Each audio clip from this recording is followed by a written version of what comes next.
back to the Black Table here on the Black Star Network. I'm your host, Greg Carr, and this is our weekly hour devoted to exploring ideas and subjects of special importance to people of African descent and others fighting to build a better society. Every week we've had some powerful conversations. We've had roundtables, we've had authors, we've had topical subjects that have really pushed us. Today is a day that would not have been possible prior to COVID because there was no Black Table show. But we've been waiting on this monograph that we're going to talk about today, this book, and this author who has a long stretch of work as a master teacher, master administrator, educator extraordinaire for quite some time. We are joined today by Dean Emeritus of the Howard University School of Education, Dr. Leslie Fenwick, Dean Emerita, rather. Let me get my grammar correct. She's professor of ed policy at Howard University, of course, holds an appointment as Dean in Residence of the American Association for Colleges for Teacher Education. She is a former visiting fellow and visiting scholar at Harvard University. She has worked at every level and in every valence and sector of American education. She was a preschool to K-12 teacher. She's an administrator in public schools, urban and private universities. She's been a faculty member at HBCUs and HWCUs, that will be historically white colleges and universities, worked as a foundation officer, program officer, nonprofit board service. She was also a legislative aide in the legislature of the Ohio Senate, and also a finalist for the United States Secretary of Education in the Biden administration. There are any number of other accolades, and I may mention some of them as I go on. One of the most satisfying ones for me is every time I go to the National Museum of African American History and Culture, I see Dean Fenwick's name because she was on the scholarly committee put together by the great John Hope Franklin himself to design the content for that museum. So we are thrilled to be joined today to discuss her book, Jim Crow's Pink Slip, The Untold Story of Black Principal and Teacher Leadership. We're joined today by Dean Leslie Fenwick. How are you, Dean? Welcome.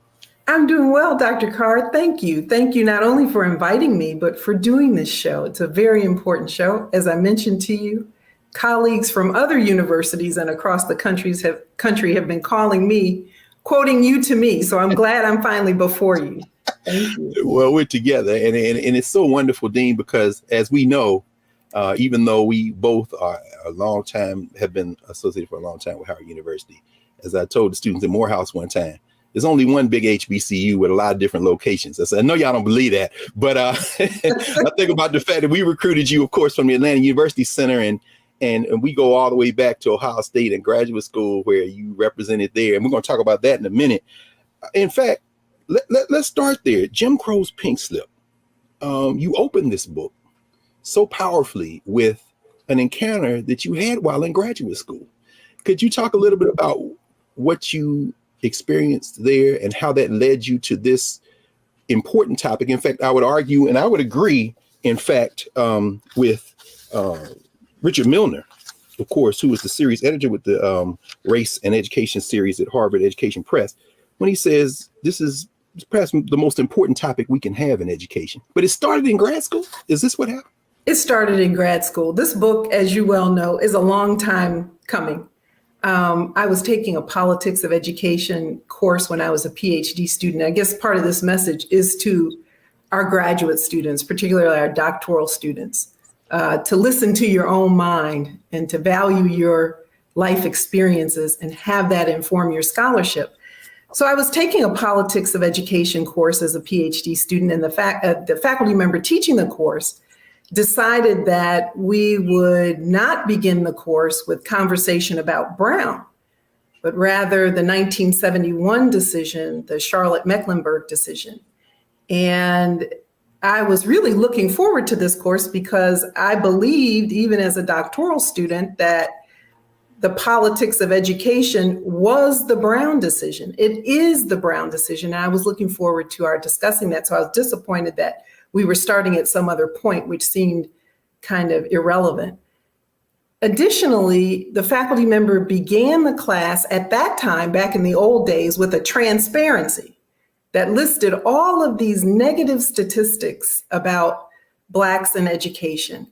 There was no framing of these statistics. There was no discussion about how these statistics are a symptom rather than a cause. There was no analysis that would lead the class to understand that the statistics that were being shared not only were some erroneous, they really reinforce racist assumptions about Black people, our intellectual capacity, and Black students' ability to achieve academically.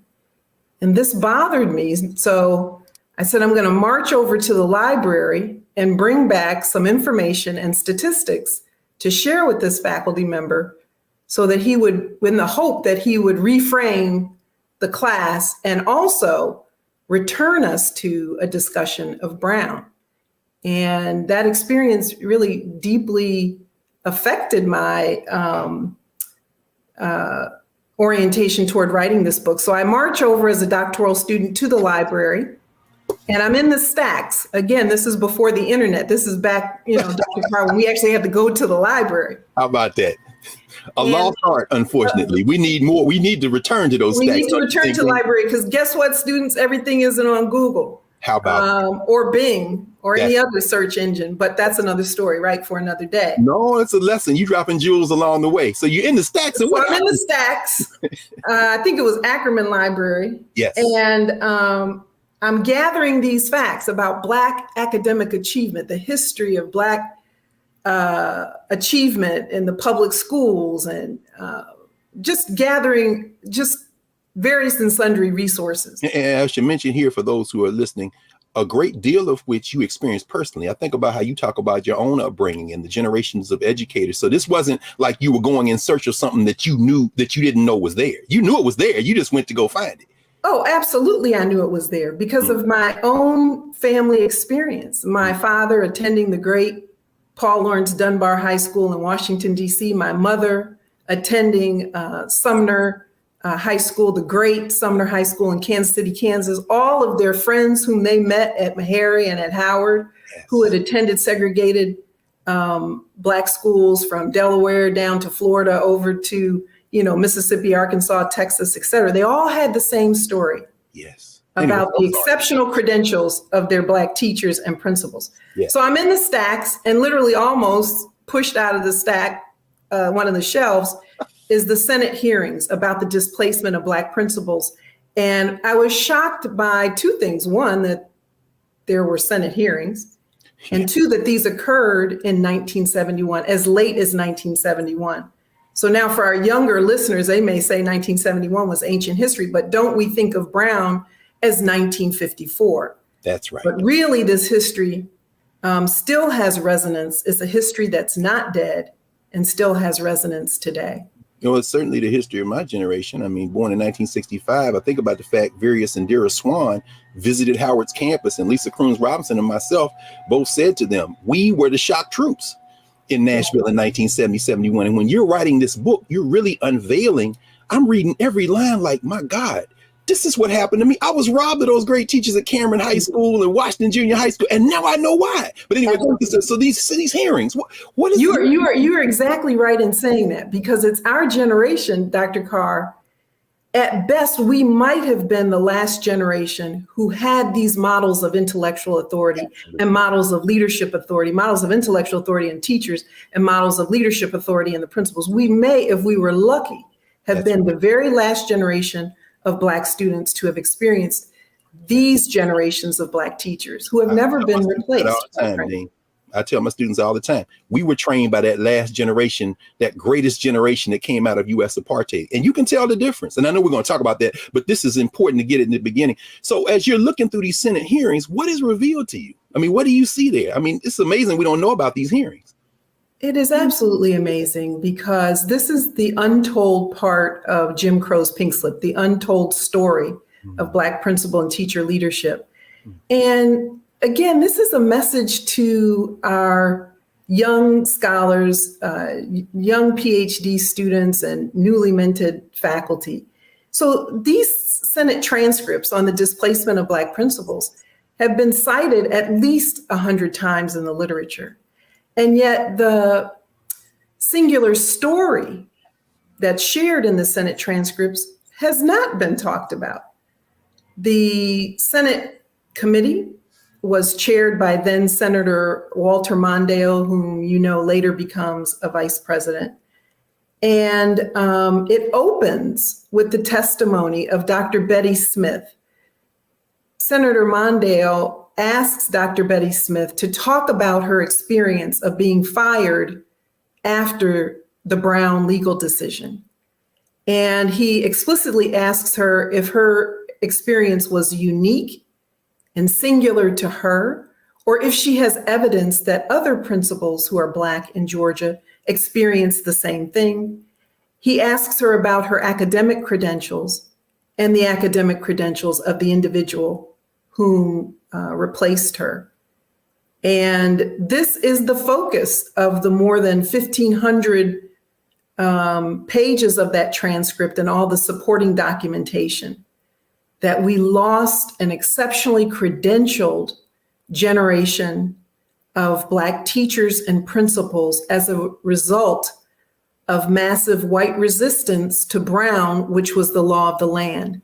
And this massive resistance began prior to Brown, so about 1952, and it extended well into the late 1970s.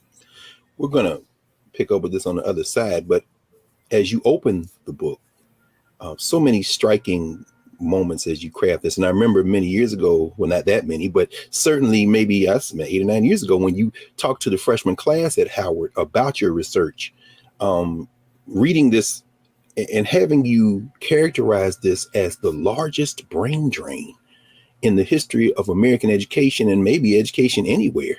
It hit like a thunderclap. Mm-hmm. I mean, there was that many people then?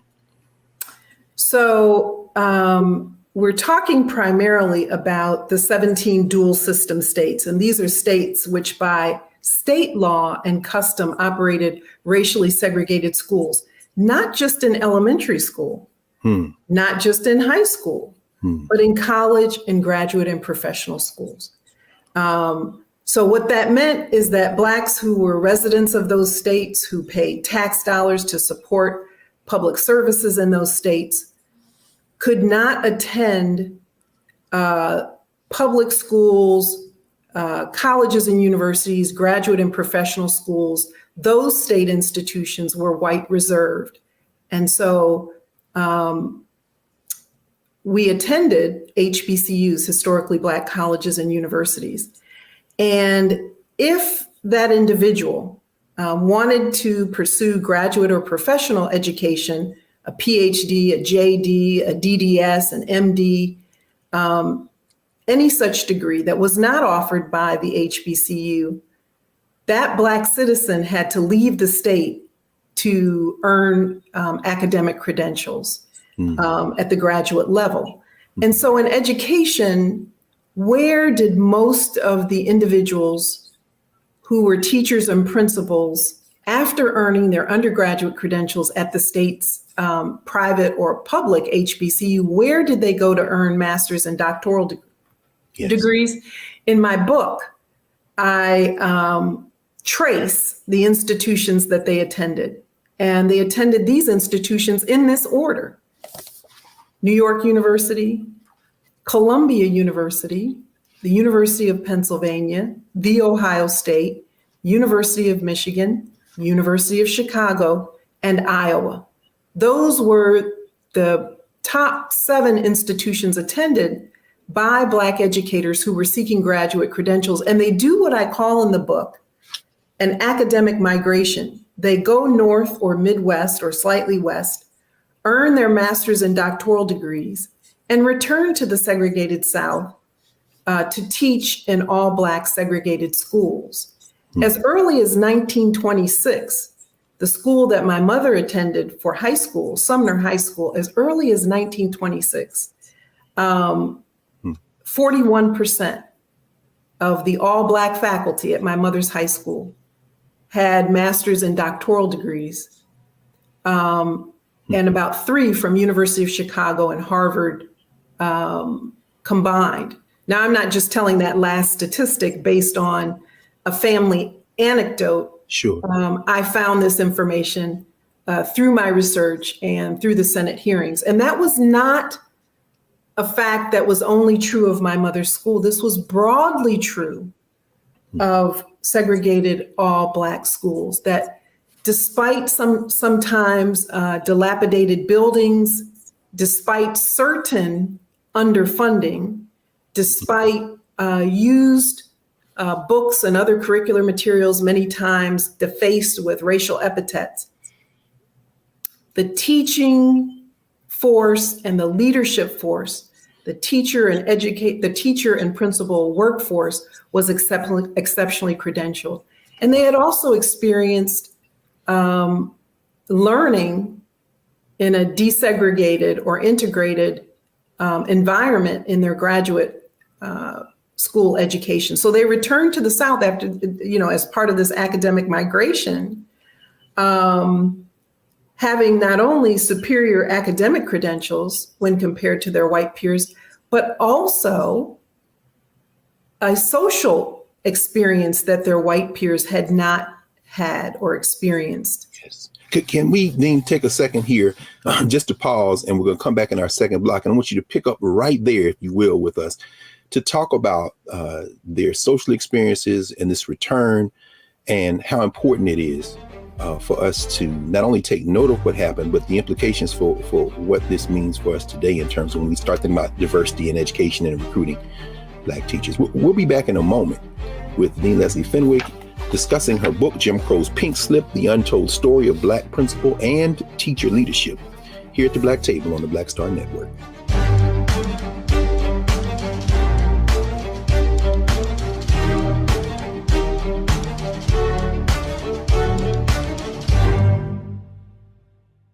I'm Deborah Owens, America's Wealth Coach, and my new show, Get Wealthy, focuses on the things that your financial advisor and bank isn't telling you, but you absolutely need to know. So watch Get Wealthy on the Black Star Network.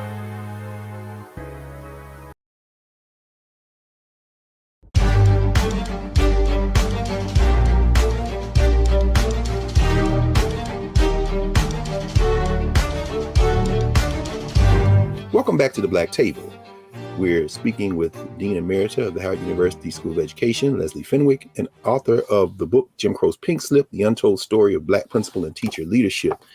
Dean, when we left, you were walking us through this remarkable force of educators who returned to the South because they couldn't go to school in their home states.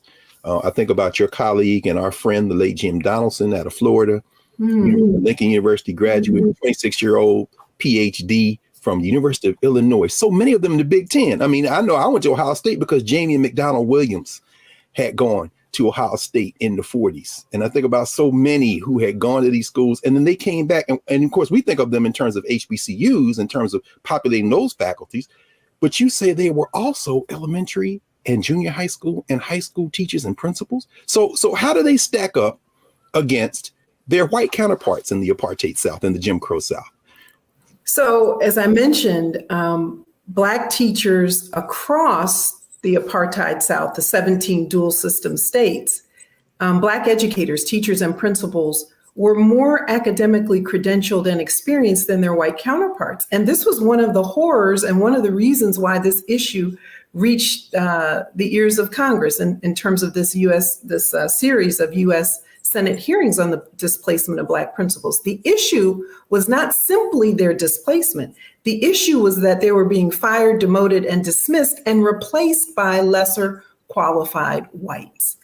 That was the issue. And that is the focus of the Senate hearings, even though no one has written about this particular focus. So, when we talk about credentials and Black people, qualifications and Black people, I don't want to begin the conversation with our most recent Supreme Court justice. I want to go back to 1952 when superintendents and school boards told qualified Black people, credentialed Black people, superiorly credentialed Black people who, against the racial constriction of the times and nearly half a step out of slavery, worked to get exceptional credentials and be effective teachers, and who were still captured by the arc of racism and purged from our U.S. public school system, much to the detriment of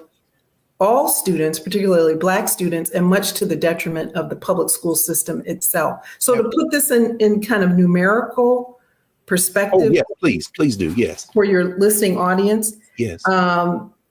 Prior to 1954 in the 17 dual system states, Black educators comprised 35 to 50% of their state's teaching force or principalship force. So the educator workforce was about 35 to 50% Black.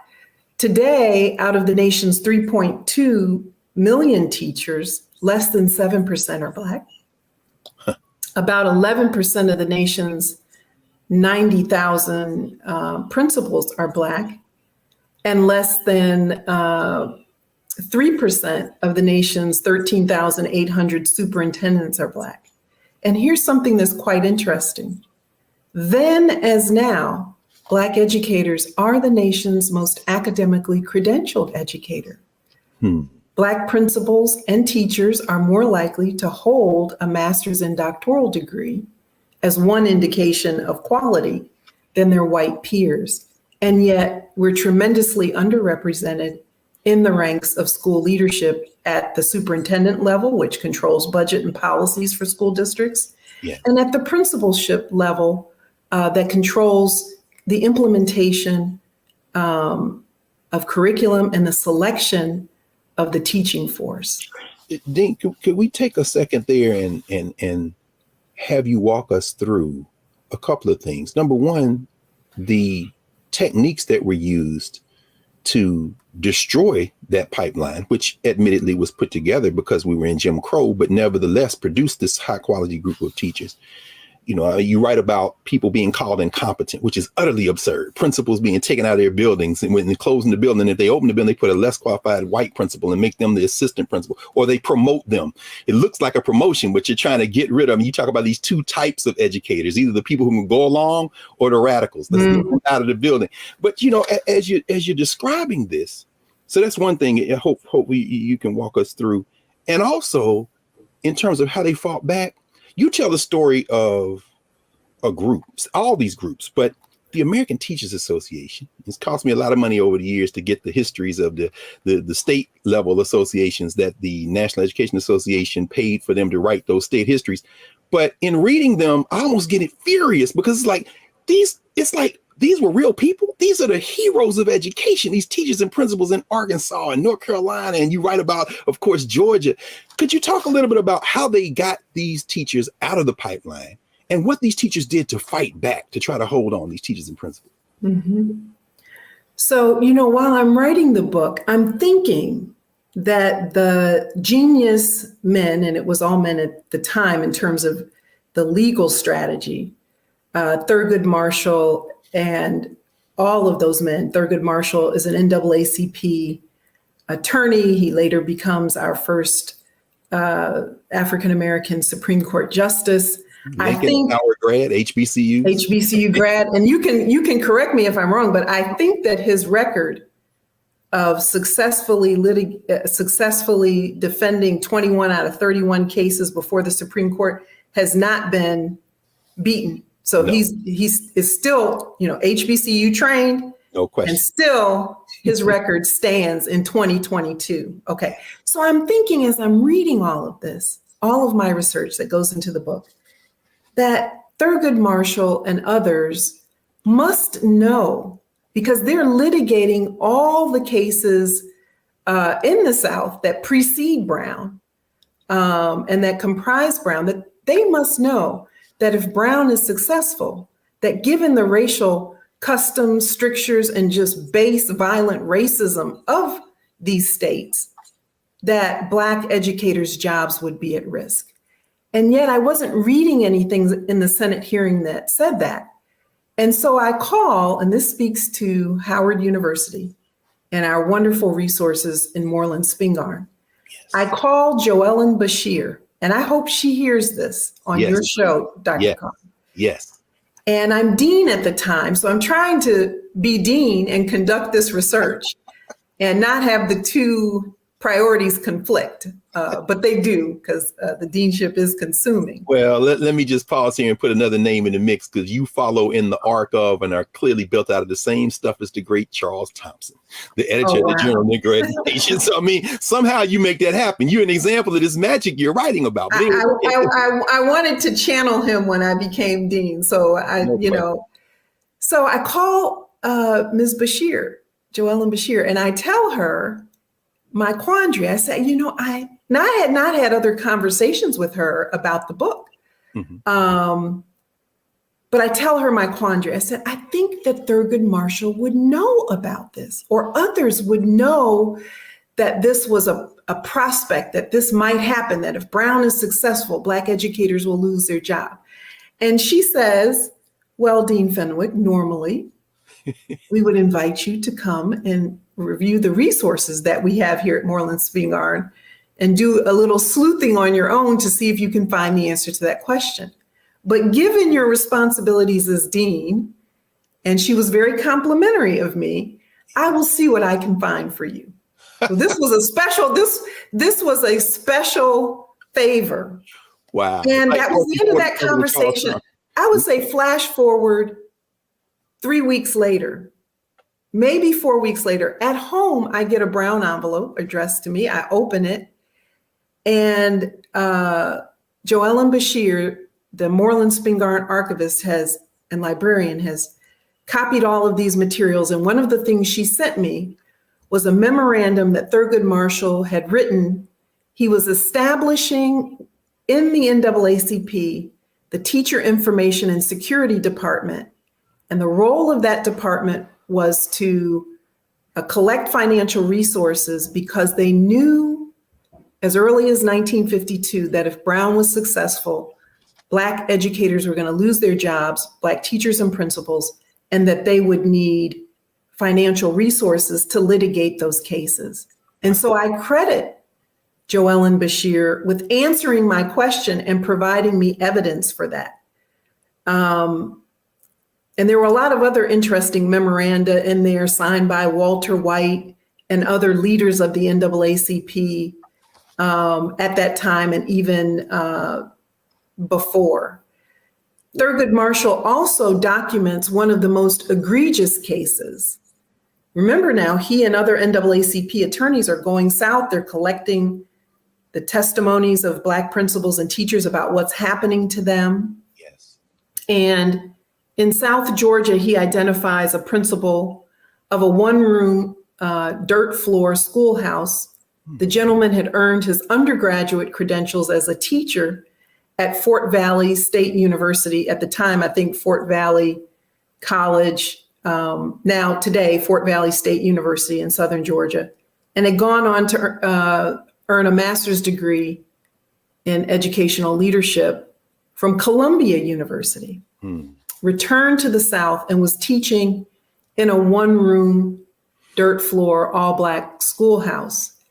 And while integration was progressing, or the transfer, I'd prefer to call this the transfer of Black students into previously segregated all-white schools. That's very different than integration. This gentleman was replaced by a white milkman. Whoa. Now, this is the most egregious error, the most egregious example. I don't think that example was common, but what is clear by the historical record is that on a near one-to-one basis in the 17 dual system states, exceptionally credentialed and effective Black educators were replaced by less credentialed whites. Some were educators, others were not. And so in many ways, we've gone back. There is no state today that has 35 to 50% of its educator workforce as Black. And the assertion of Jim Crow's pink slip is that we can trace the underrepresentation of Blacks in the educator workforce to this purposeful decimation of the Black educator pipeline, which resulted from white resistance to the Brown decision. And that protracted resistance occurred for more than 25 years. Thank you, Dean. We're going to take a pause here, and when we come back, let's continue this. You write about the Singleton case. You write, in fact, devote a whole chapter in litigating Jim Crow desegregation.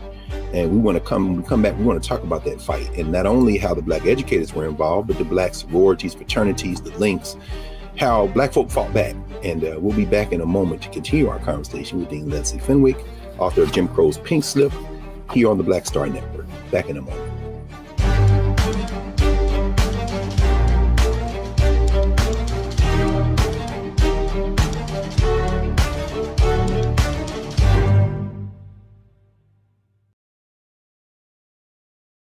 Hi, I'm Dr. Jackie Hood Martin, and I have a question for you. Ever feel as if your life is teetering and the weight and pressure of the world is consistently on your shoulders? Well, let me tell you, living a balanced life isn't easy. Join me each Tuesday on Black Star Network for A Balanced Life with Dr. Jackie. We'll laugh together, cry together, pull ourselves together, and cheer each other on. So join me for new shows each Tuesday on Black Star Network, A Balanced Life with Dr. Jackie.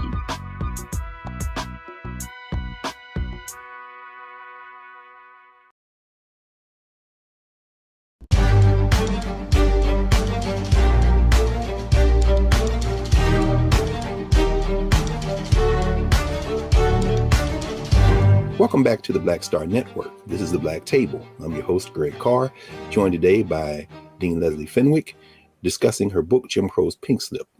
Don't forget to support the Black Star Network. It's not a conversation you're going to see anywhere else, frankly. Dean, when we left, you, of course, in this book, and everyone, you need to get this book because every page is littered with the history of our people.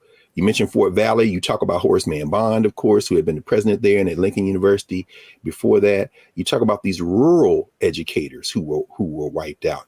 And even though that egregious example that you ended last block with may be sort of an outlier, you still talk a lot about how they got these educators out of the school. How you going to call somebody incompetent who has all these degrees and all this experience, and then the legal challenges, which you write about in the chapter Litigating Jim Crow Desegregation? You know, these legal challenges, there were some successes, weren't there, in terms of trying to attack this because it's so baldly racist. Could you talk a little bit about how they fought back and how they recruited Black folk in the community to help and how the Black professional class helped as well? Your language about baldly false is very important here. So yes, chapter 4, litigating Jim Crow, summarizes and analyzes all the legal cases that ensued, given the firing, dismissal, and demotion of these 100,000 Black teachers and principals. And the fight was primarily led, the Herculean effort, by the NAACP. So Black teachers and principals are bringing their case to the NAACP. And remember now, the NAACP isn't located away from what's happening. The lawyers, primarily African-American, Jewish, some white, are going into these states and they're living in these states and they're recording what's happening to Black teachers and principals. So they're not removed from the reality, the hot reality of everyday life with Black people. Absolutely. They're part of this reality. Absolutely. Let's stop. And I want to mention that we interviewed Margaret Edds, who wrote a book on Spotswood Robinson and Oliver Hill. Of course, Virginia Union, trained, Howard University trained lawyers, and the school pay equalization fights that they had predating Brown. So the point you're raising now, I mean, is very important in this era when we think of Black leadership as not necessarily emerging out of Black communities. These Black folk and folks like Jack Greenberg, as you say, they are literally living with the communities they're fighting with. That's critical. It's critical. The other piece that's critical that doesn't get talked about as much is that, Black teachers, many of whom were female, are responsible for universal education public education becoming a reality in the South. And this is really well chronicled by James D. Anderson's book, which I think should be read by every person, every American. Certainly every African American person needs to read his book, The Education of Blacks in the South, because it will remove any miseducation about the vigorous pursuit of education by Black people and where that pursuit originated. It did not originate on this continent.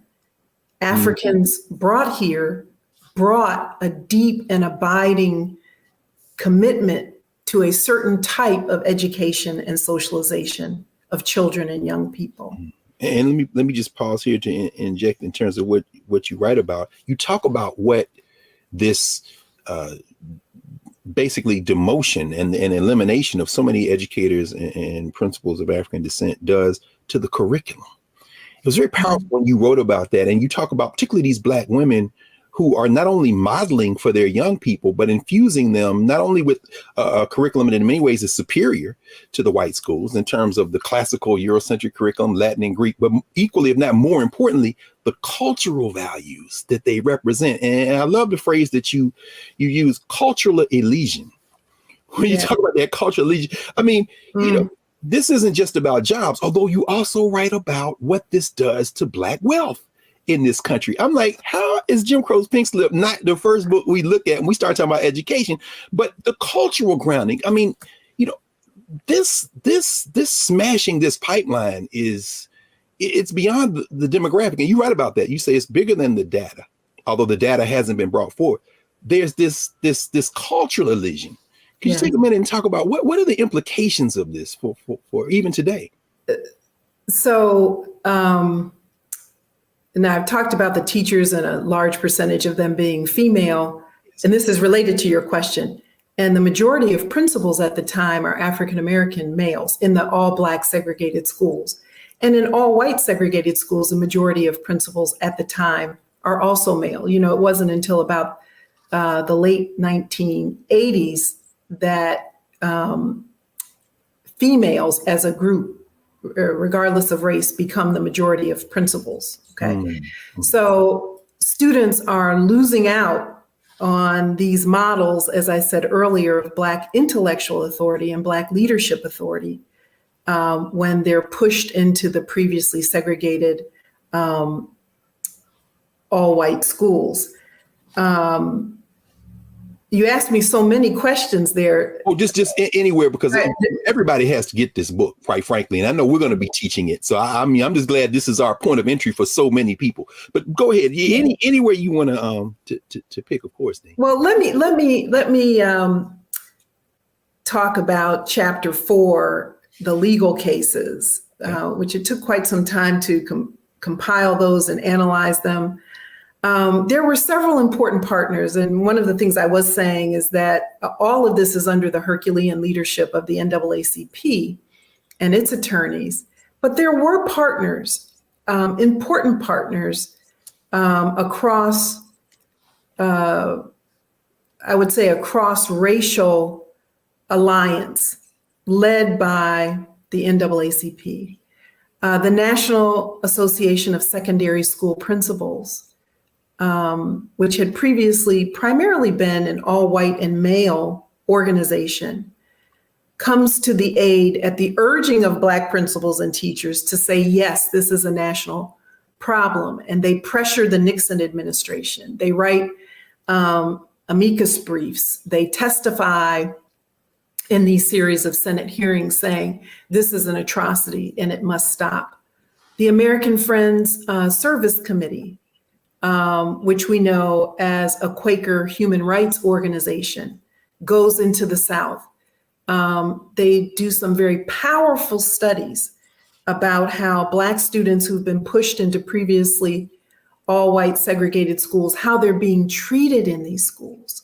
Teachers tearing up their homework, teachers requiring that they sit in the back rows, teachers requiring that students, Black students, turn their desks to the back wall, ignoring physical abuse. The American Friends Service Committee a Quaker organization committed to human rights, goes into the South and records this and has powerful studies, not only about the bloodletting, the purging of Black educators, but how students are being treated. The American Jewish Congress also lending legal support, amicus briefs, commentary and strategy to fight this horror. So one of the messages of Chapter 4 is that Black educators come to their own defense and utilize the NAACP to fight the cause. And they also, these Black educators, urge and encourage other conscious organizations cross-racially to join the fight for right. Unfortunately, most of the damage is done even as the legal process unfolds. Individuals have lost their jobs. And kind of the last thing I'll say in this next few seconds is that the economic impact to the Black community, 100,000 educators fired, dismissed, and demoted, becomes about $1 billion in terms of the cumulative financial impact. That would be about $2.2 billion in today's money. My goodness. That is, I mean, it's stunning. It's stunning to hear and to certainly see assembled. So let's pick up with this then our last segment when we come back from our break with your recommendations, because you certainly end the book with a forceful set of 9 recommendations on what can be done. What can be done in this situation when we face this huge brain drain and the implications that it's had right through today. So when we come back with Dean Fenwick, we will end our discussion for now, pause it, of Jim Crow's Pink Slip here on the Black Star Network with the Black Table. Back in a moment.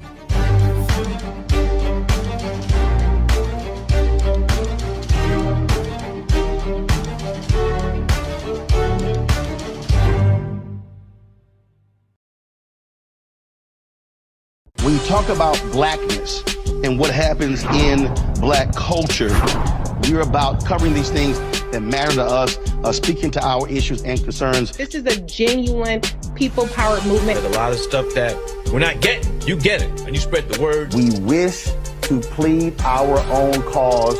Too long have others spoken for us. We cannot tell our own story if we can't pay for it. This is about covering us. Invest in Black-owned media. Your dollars matter. We don't have to keep asking them to cover our stuff. So please support us in what we do, folks. We want to hit 2,000 people, $50 this month, raise $100,000. We're behind 100,000, so we want to hit that. Y'all money makes this possible. Checks and money orders go to P.O. Box 57196, Washington, D.C. 20037-0196. The Cash App is $RM Unfiltered. PayPal is R Martin Unfiltered.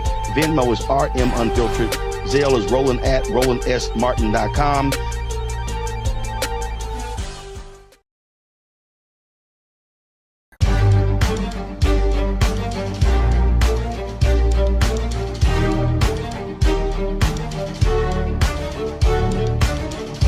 Welcome back to the Black Table here on the Black Star Network. Don't forget to support the Black Star Network.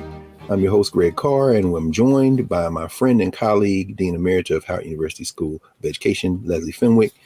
Dean, every page I was thinking, I remember those days when the Black students, I was one of those Black students who, you know, the discipline stuff, all the things. And you talk about the fact that integration for this system in the South and beyond, but really in the South, meant they wanted the students to integrate, but they didn't want those teachers, those Black teachers, to have control. And so they got rid of the teachers, you know, but you end with 9 recommendations because this is the world we live in now. And you paint this picture and you show us that this was not accidental. This was very deliberate. But of course, and I love the last thing you write in the epilogue when you write, now this quote you to yourself, you don't mind, what would it mean for American democracy when these young people, many of whom have been pushed and held at the margins of social, political, and economic order, are the majority? And you talk about non-white students being the majority now in the public schools. Will their commitment to democracy and public schooling be resonant, or will it be absent? How do we fix this, Dean? it's got to be fixed. We're here, right? So I mean, so we have to fix it. You see me glancing down, and I can only imagine how students in your class feel, because I have to take notes on your question. No, you had to take notes.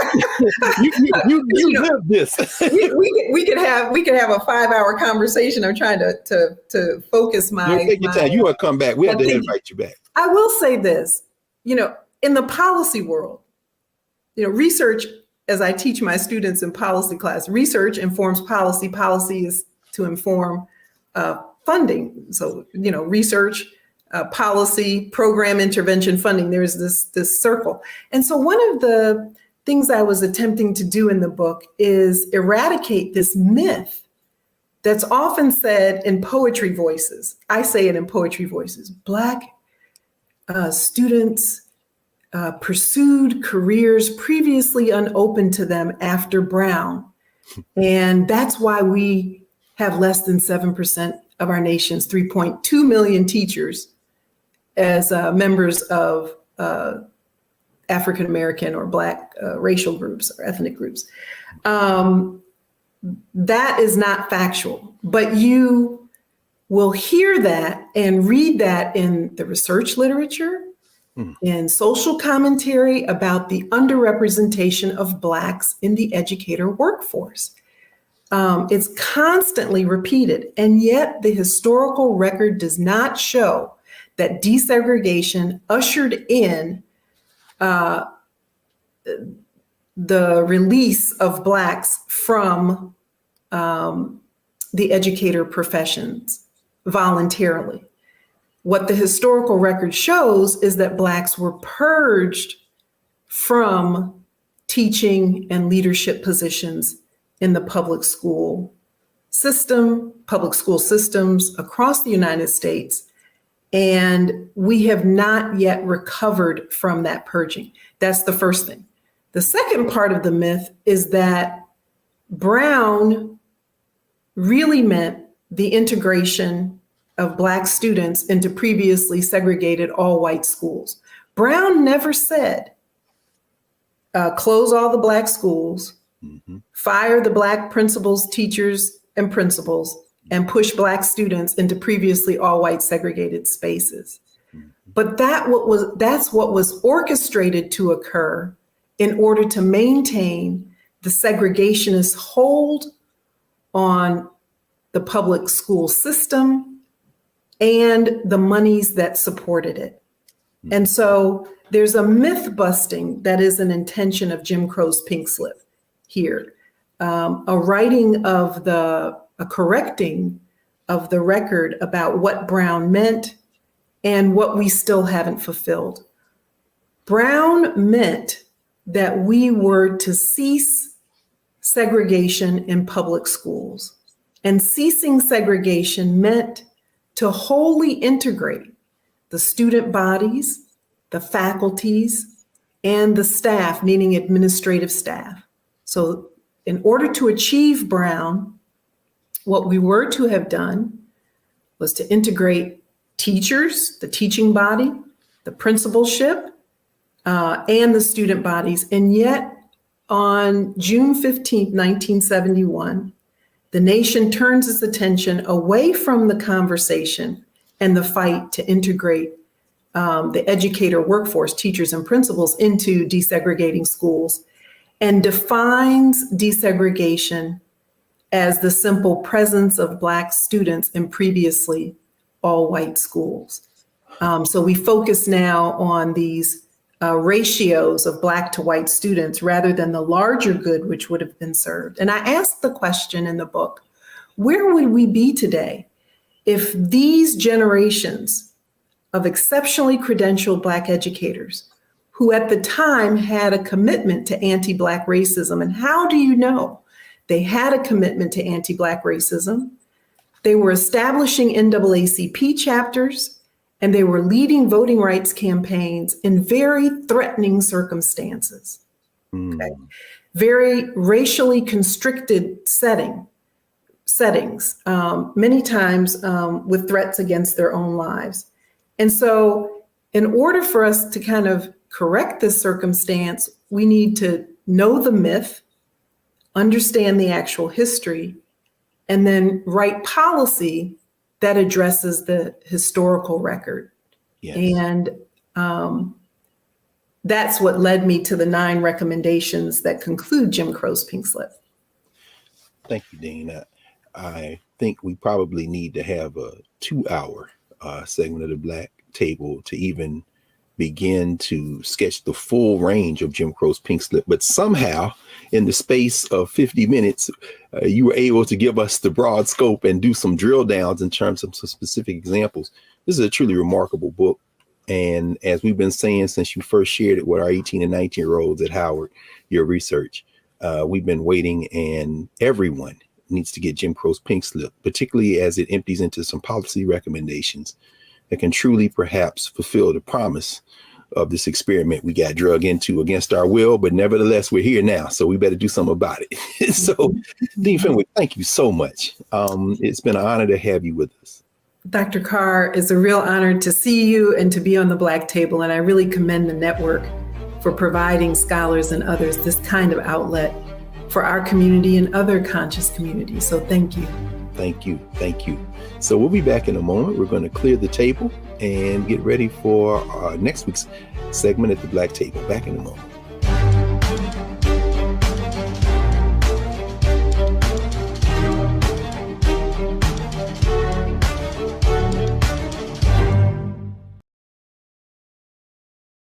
Hatred on the streets, a horrific scene, a white nationalist rally that descended into deadly violence. White people are losing their damn minds.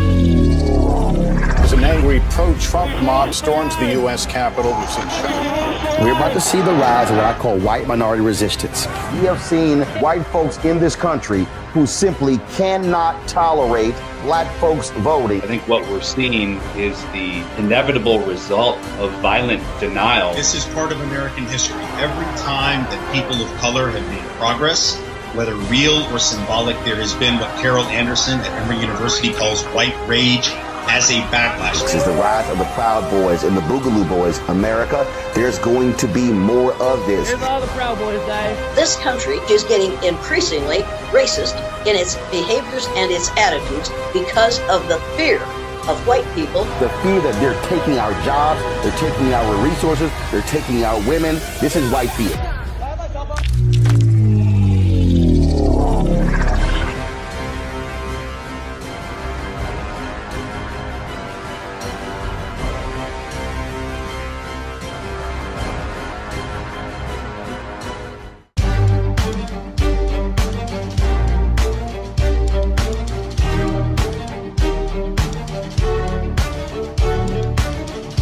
Welcome back to the Black Table. We've been joined for the last hour by Professor Leslie Fenwick, Dean Emerita of the Howard University School of Education, a finalist for the Secretary of Education job in the Biden administration. In fact, she should have gotten that job. She would never say that, but I'm telling y'all right now. And some of you didn't know Dean Fenwick before, you know now why that would have been a good move. So many other things. She is an institution builder. She certainly is a co-founder of the Urban Superintendents Academy, and under her leadership as Dean of Howard School of Education, working hard to rebuild that pipeline of Black educators. So we're going to close today with a reminder from the great W.E.B. Du Bois, who Dr. Fenwick writes about, when he addressed Black educators at Johnson C. Smith University in Charlotte, North Carolina in 1960, in a speech he gave entitled Whither Now and Why. You've heard me talk about that before. And he said, you know, segregation is going to end. These laws are going to change. And when they do, we're going to be faced with the deeper issues of race, culture. And if we don't address these issues of race and culture as it relates to education, our children are going to be pulled into a system where they will be defenseless.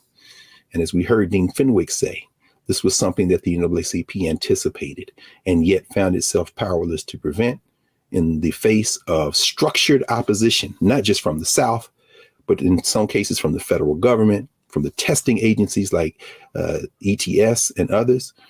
And so we are faced now with a challenge. Will we educate our young people in this country, or will we surrender to the forces who simply want to choose something else over our common humanity? We know the answer to that is up to us, and we will meet the challenge. Join us next week at the Black Table. We will continue, and don't forget to support the Black Star Network. Thank you.